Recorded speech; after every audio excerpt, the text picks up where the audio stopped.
નમસ્કાર વિદ્યાર્થી મિત્રો, ભાષા અને પ્રત્યય ધોરણ 11 ની અંદરનો આ 7મો પાઠ.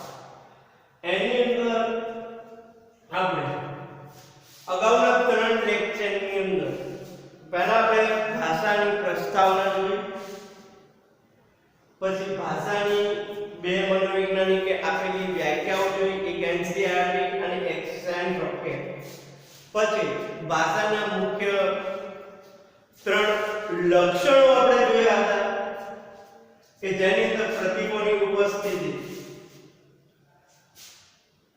જેવા 3 લક્ષણો છે.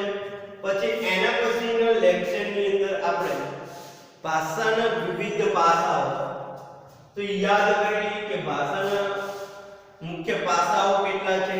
તો ભાષાના મુખ્ય 5 પાસાઓ છે.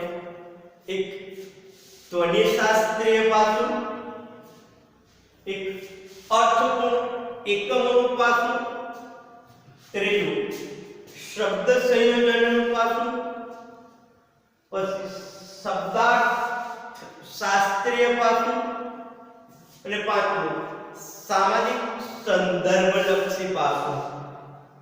એટલે કે ભાષાના કુલ 5 પાસાઓ છે. જ્યારે ધ્વનિશાસ્ત્રીયની અંદર એક અક્ષર જો ક હે ક છે, એવા અંગ્રેજી ભાષાની અંદર આપણે વાત કરી હતી કે 36 થી 42 કે 40 જેટલા ધ્વનિ એકમો છે. ગુજરાતીની અંદર જે છે એ આપણે મોટા ભાગની જે ભારતીય ભાષાઓ છે એ સંસ્કૃત ભાષાઓ પરથી ઉતરી આવી, એટલે કે એની અંદર 12 સ્વર હોય અને 36 જેટલા વ્યંજનો હોય. એને ધ્વનિશાસ્ત્રીય પાસું કહેવાય. જે ધ્વનિ જે છે એ ભાષાનો લઘુત્તમ એટલે કે નાનામાં નાનો એકમ કહેવામાં આવે છે. એવી જ રીતે આપણે પછી અર્થપૂર્ણ એકમોનું પાસું જોયું કે અર્થપૂર્ણ એકમ જે છે એ બે શબ્દ કે એક અર્થહીન પદ અને એક અર્થપૂર્ણ પદ, કે જે શબ્દથી કોઈ અર્થ બનતો હોય ને એને અર્થપૂર્ણ કહેવાય, જે શબ્દથી અર્થપૂર્ણ શબ્દ ના બનતો હોય એ અર્થપૂર્ણ. એવી રીતે આપણે એની અંદર વાત કરી. પછી હવે નેક્સ્ટ આજે આપણે વાણી વિકાસ સમજવાનું છે.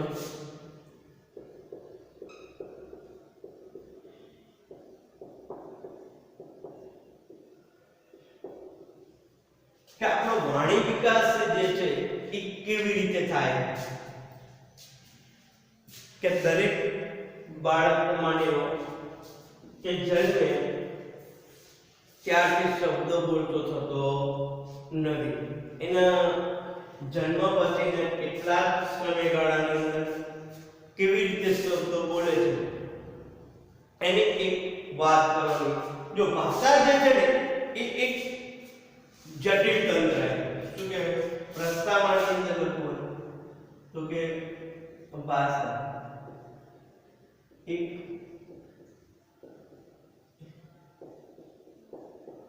જટિલ તંત્ર છે. ભાષા છે એ કોઈ પણ વ્યક્તિ માટે એટલી આસાન નથી. જો અને ભાષા જે છે એ માત્ર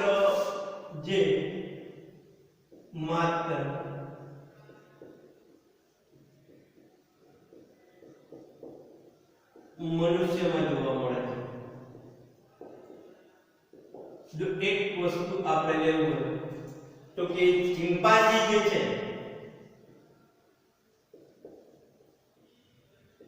એને ભાષા શીખવાડવામાં આવી. ડોલ્ફિન એને ભાષા શીખવાડવામાં આવી.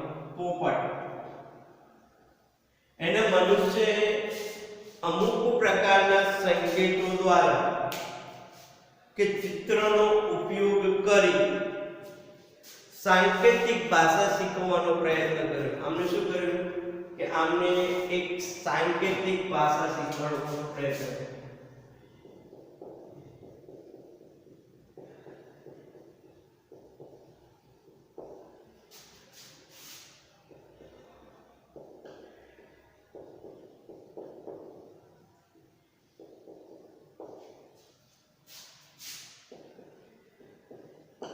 પરંતુ એ મનુષ્ય જેટલું સરળ રીતે એનો ઉપયોગ ના કરી શકે જો, પરંતુ એવો જોવા મળે કે પ્રાણી દ્વારા શીખવામાં આવતી સાંકેતિક ભાષિક કરતા માનવીય ભાષાનું જે તંત્ર છે એ વધુ જટિલ, સર્જનાત્મક અને સહજ છે.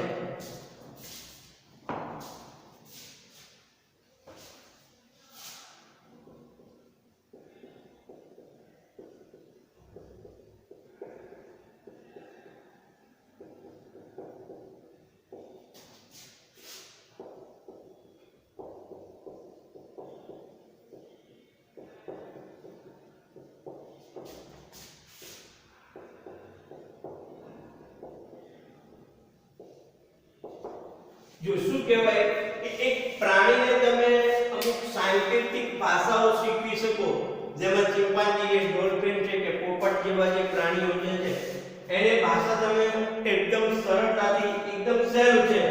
પણ માનવીય ભાષાનું જે તંત્ર છે, એટલે કે માનવી જે ભાષા શીખે એ જટિલ છે, કોઈ પણ વસ્તુને સર્જન માટે જરૂરી છે અને સહજ, એકદમ સહેલી પણ કહી શકાય. એટલે કે માનવીય ભાષા એકદમ સરળ. જો બાળક ભલે દુનિયાની કોઈ પણ ભાષાના સંપર્કમાં રહીને વાણી વિકાસ કરે, પરંતુ આ વાણી વિકાસ અમુક ક્રમિક તબક્કામાં થાય કે જો એક આપણું બાળક જે છે એ માનો કે દુનિયાની કોઈ પણ ભાષાના સંપર્કની અંદર આવે, ધારો કે ગુજરાતની અંદર હોય તો ગુજરાતી હોય, બહારના રાજ્યોની અંદર હોય મરાઠી છે, કન્નડ છે, ઉર્દુ છે, ફારસી છે, એ કોઈ પણ ભાષાના સંપર્કમાં આવીને ભાષા શીખે, પણ એ ભાષા એ કેવી ક્રમિક તબક્કાની અંદર થાય છે. એટલે કે ભાષાનો વિકાસ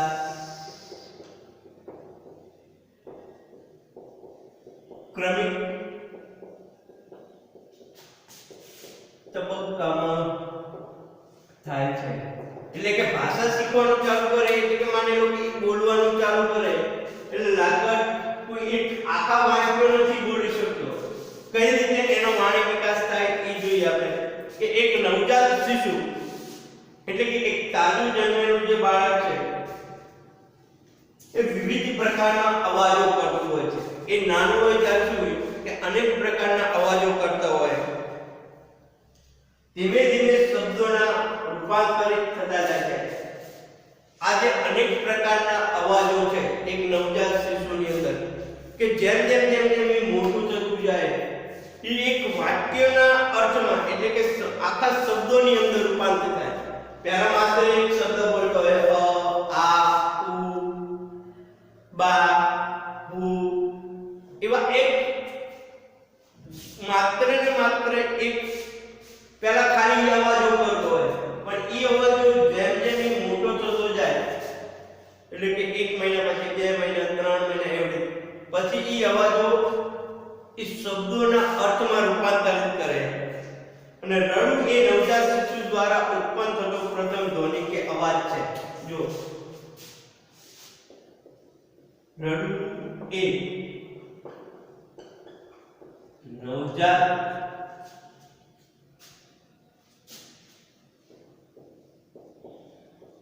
શિશુ દ્વારા ઉત્પન્ન થતો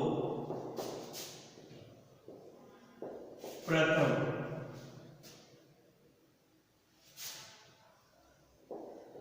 ધ્વનિ કે અવાજ છે. એટલે આપણે શું કે જે તે બાળક એની બાહ્ય દુનિયામાં આવે છે ત્યારે જે અલગ પ્રકારનો અવાજ કરતો હોય છે, એના પછી એની અંદરનો એનો પ્રથમ ધ્વનિ જે છે એ રડવું, કે બાહ્ય વાતાવરણમાં આવતા જ એ રડવાનું શરૂ કરે છે. કોઈ પણ શબ્દનું ઉચ્ચારણ પહેલા એ રડવું એવો શબ્દ. જો શરૂઆતમાં નવજાત શિશુએ વિભિન્ન પરિસ્થિતિમાં એક સરખું જ રડે છે. શરૂઆતની અંદર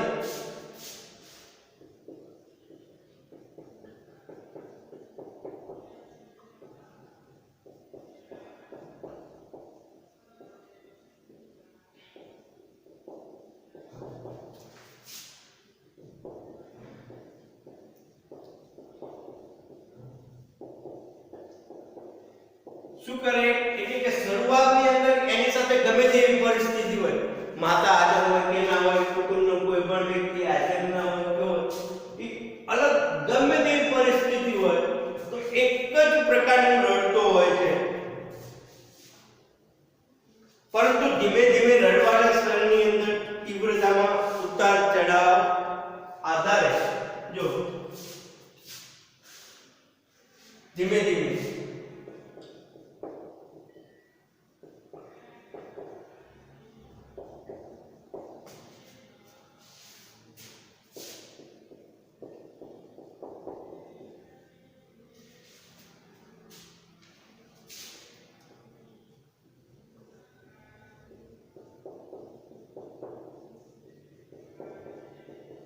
ઉતાર ચઢાવ આવે,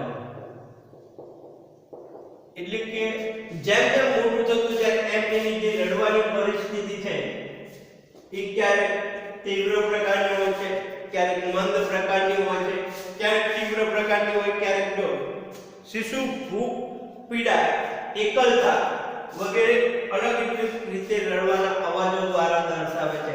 હવે શું થાય કે ધારો કે માની લો કે કોઈ પણ બાળકને ભૂખ લાગી હોય કે શરીરની અંદર કોઈ પણ પ્રકારની પીડા હોય કે માની લો કે ક્યારેક એકલો પડી ગયો હોય નવજાત શિશુ, ત્યારે જે એની રડવાની પરિસ્થિતિની તીવ્રતા છે એ અલગ અલગ હોય કે જેમ જેમ સમય વીતતો જાય, માની લો કે બાળકને ભૂખ લાગી હોય ત્યારે અમુક વાર તે તીવ્ર પ્રકારનું રડતો હોય, ક્યારેક કોઈ પણ શરીરની અંદર પીડા થતી હોય ત્યારે એની રડવાની પરિસ્થિતિ અલગ હોય છે, ક્યારેક માતા પિતાથી એકલો પડી ગયો હોય ત્યારે રડવાની પરિસ્થિતિ અલગ હોય. જો શિશુ આનંદને અભિવ્યક્ત કરવા માટે આ જેવા અવાજો ચિત્કારીઓ અને કિલકાટ સાથે કરે છે. જો આનંદની અભિવ્યક્તિ રજૂ કરવા,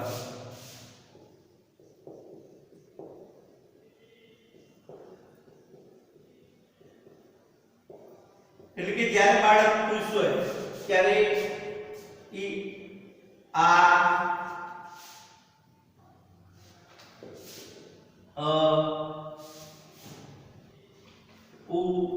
આવા શબ્દો સાથે શું કરે,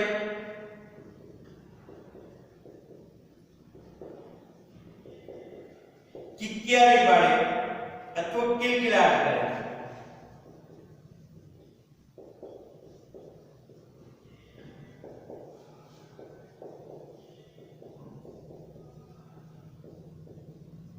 એટલે કે વધારે પડતું હસે છે.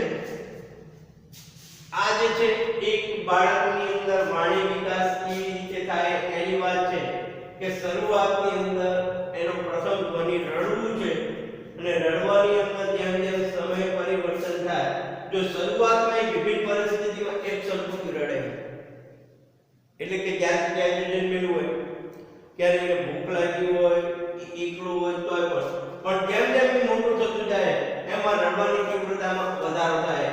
એટલે કે ભૂખ હોય ત્યારે કેવું રડવું, શરીરની અંદર કોઈ પીડા હોય ત્યારે કેવી રીતે રડવું, એકલો હોય ત્યારે કેવી રીતે રડવું.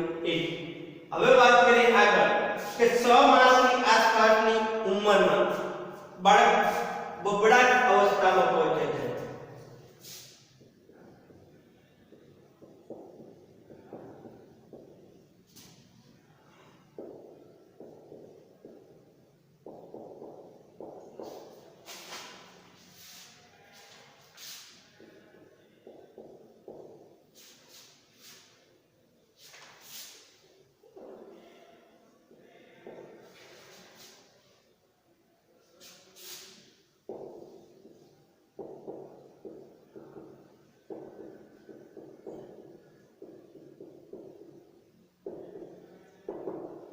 એટલે કે જ્યારે 6 મહિનાનું થાય એક બાળક એટલે એની માને છે એ બળબડાટ એટલે કે ખોટો પ્રકારનું બકબક કરવું આપણે એમ કહી શકીએ.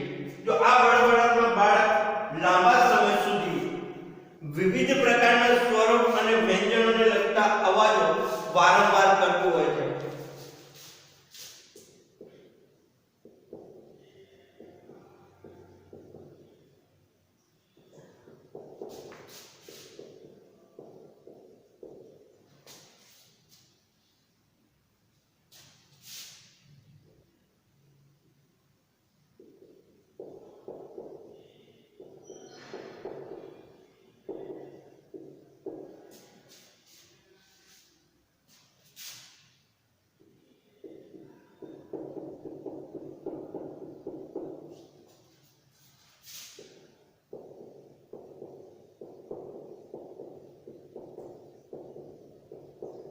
શું કરે કે પોતાની જે રડવાની પરિસ્થિતિ છે કે વાત કરવાની પરિસ્થિતિ છે એની અંદરથી અલગ અલગ પ્રકારના સ્વરો અને વ્યંજનોને લગતો બળબડાટ કરવો.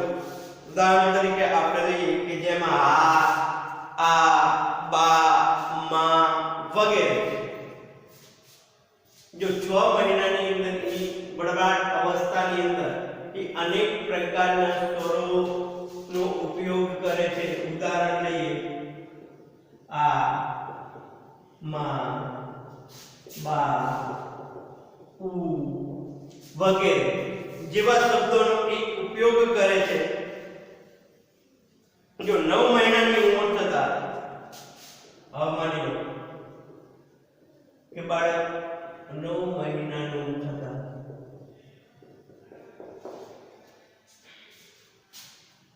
આ અસ્પષ્ટ અવાજોના સંયોજન શરૂ થાય છે.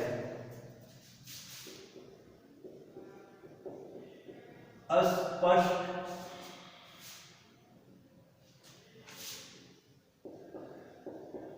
અવાજોનું સંયોજન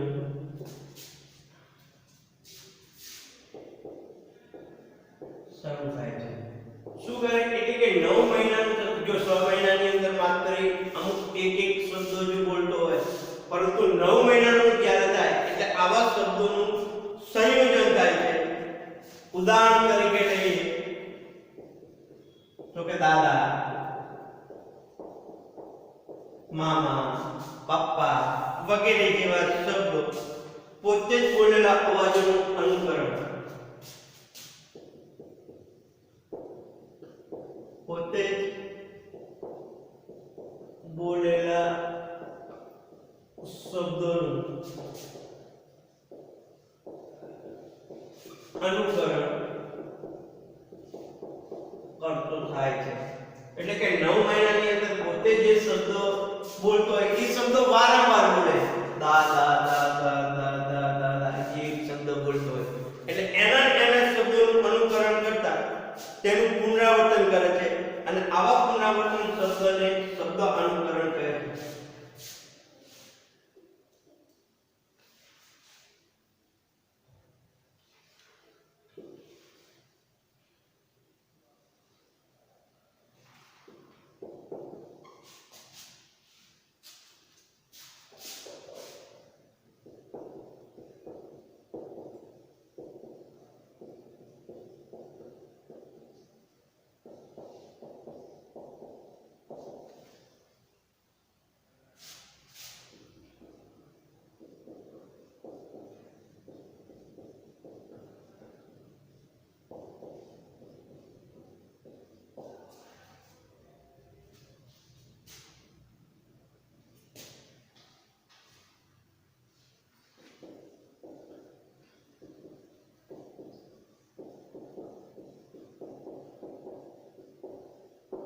જો આવા શબ્દ જે છે એને શબ્દ અનુકરણ કહેવાય છે.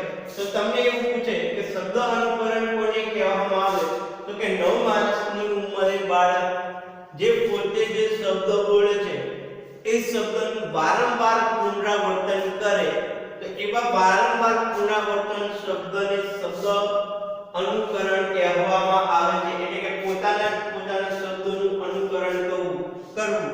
અહીં શરૂઆતમાં બાળક કોઈ હેતુ વગર આકસ્મિક રીતે બળબડાટ કરતું હોય છે.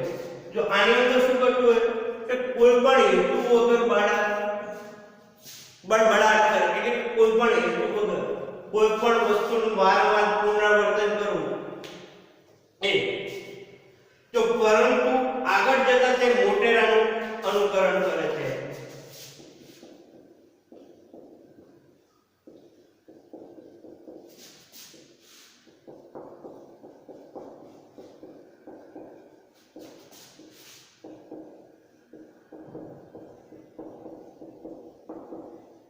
એટલે કે જેમ જેમ સમય વીતતો જાય તેમ એ શું કરે કે પહેલા તો પોતાના શબ્દોનું અનુકરણ કરવું, પછી એના જે વડીલો કે એના માતા પિતા કે એના કુટુંબીજનો જે શબ્દ બોલતા હોય એ શબ્દનું એ વારંવાર અનુકરણ કરતો હોય છે.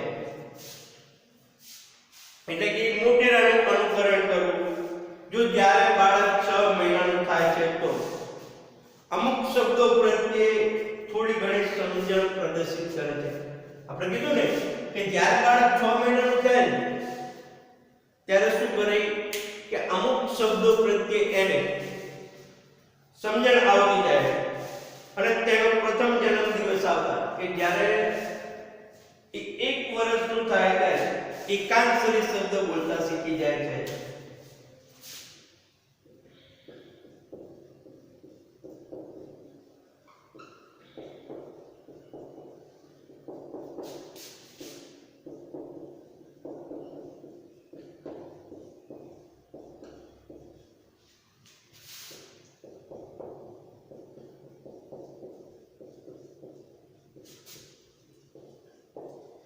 એટલે કે બે ધ્વનિ એકમોને જોડી કોઈ પણ શબ્દ બોલતા એ શીખી જાય છે. બાળક જે પ્રથમ શબ્દ બોલે તે એક અક્ષરનો હોય છે. દાખલા તરીકે આપણે વાત કરી કે માતા, બા વગેરે. એ એક શબ્દના આધારે એકથી વધુ શબ્દોનો ઉપયોગ તરફ આગળ વધે છે અને આગળ જતા તેમાંથી નાનું વાક્ય બની જાય છે.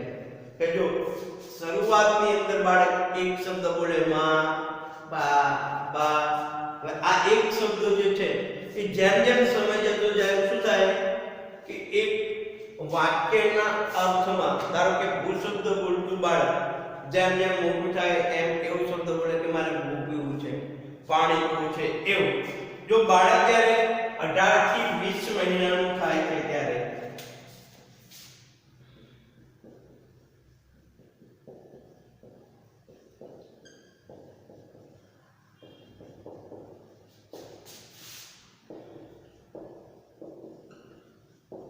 એટલે માની લો કે એ 1.5 વર્ષનો થાય ત્યારે બે શબ્દો ભેગા કરીને બોલવાનું શરૂ કરે છે.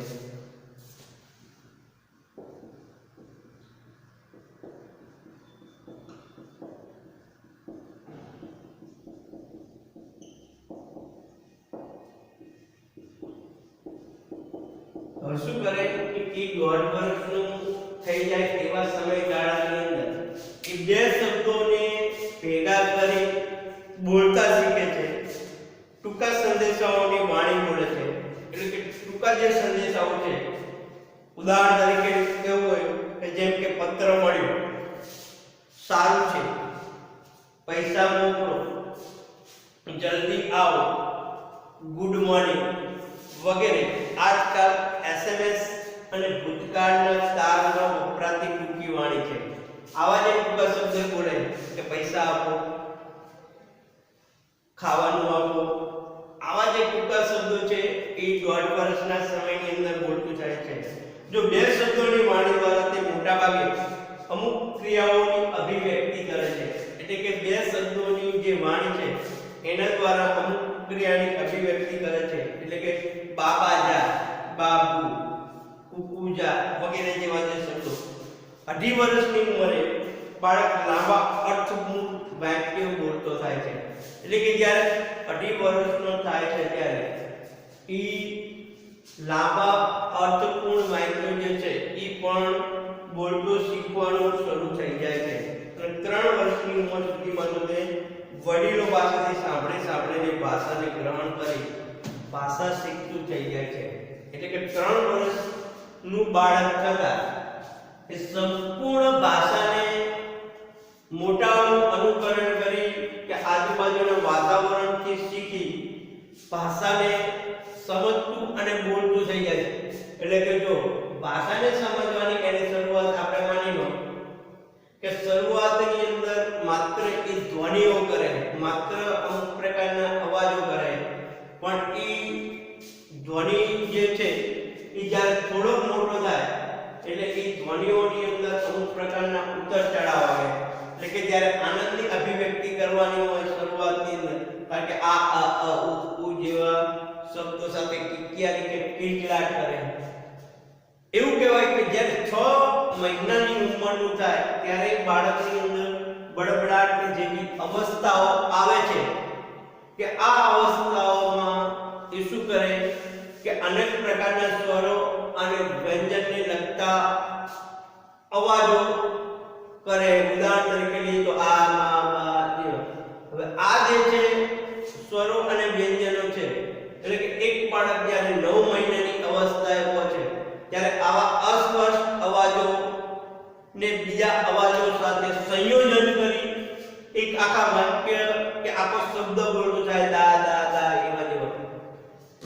9 મહિનાની અવસ્થાએ શું કરે કે પોતે જે શબ્દ બોલે એ શબ્દનું અનુકરણ વારંવાર, એટલે કે એક શબ્દ જે બોલે એ શબ્દને વારંવાર બોલે છે અને વારંવાર શબ્દનું પુનરાવર્તન કરે. આ વારંવાર પુનરાવર્તન થતા શબ્દને શબ્દ અનુકરણ કરે છે. અને જેમ જેમ મોટું થાય એમ હવે એ પોતાના શબ્દનું અનુકરણ તો કરે છે, પણ મોટું થતા એ શું કરે કે મોટા વડીલો જે શબ્દો બોલે છે એ શબ્દોનું પણ એ અનુકરણ કરે છે. અને 1 વર્ષનું થતા એના અંદર એકાંકરી શબ્દ બોલતા શીખી જાય, દા, બા, મા જેવા. અને જેમ એટલે કે 18 થી 20 મહિનાનું એટલે કે 1.5 વર્ષનું થતા બાળક 2 શબ્દોને ભેગા કરી વાક્ય બોલે છે, દાદા, મામા, પાપા, કાકા જેવા. અને માની લો કે 2.5 વર્ષનું થતા એ અમુક ટૂંકા શબ્દો બા, જા, કુકુ, જા એવા 2 શબ્દોને ભેગા કરી બોલતા શીખે. અને 3 વર્ષની ઉંમર થતા એ વડીલો જે શબ્દો બોલે છે એટલે કે વડીલો દ્વારા બોલાતા શબ્દોને એક આખા વાક્યના રૂપની અંદર કે હું બહાર જાઉં છું, હું નિશાળે જાઉં છું, હું ભાઈ સાથે જાઉં છું એવા શબ્દો બોલતું થઈ જાય છે. તો આવી રીતે જે તે બાળકનો વાણી વિકાસ થાય છે એના વિશે આપણે સમજૂતી મેળવી નેક્સ્ટ લેક્ચરની અંદર વાણી વિકાસના સિદ્ધાંત વિશે સમજૂતી મેળવીશું.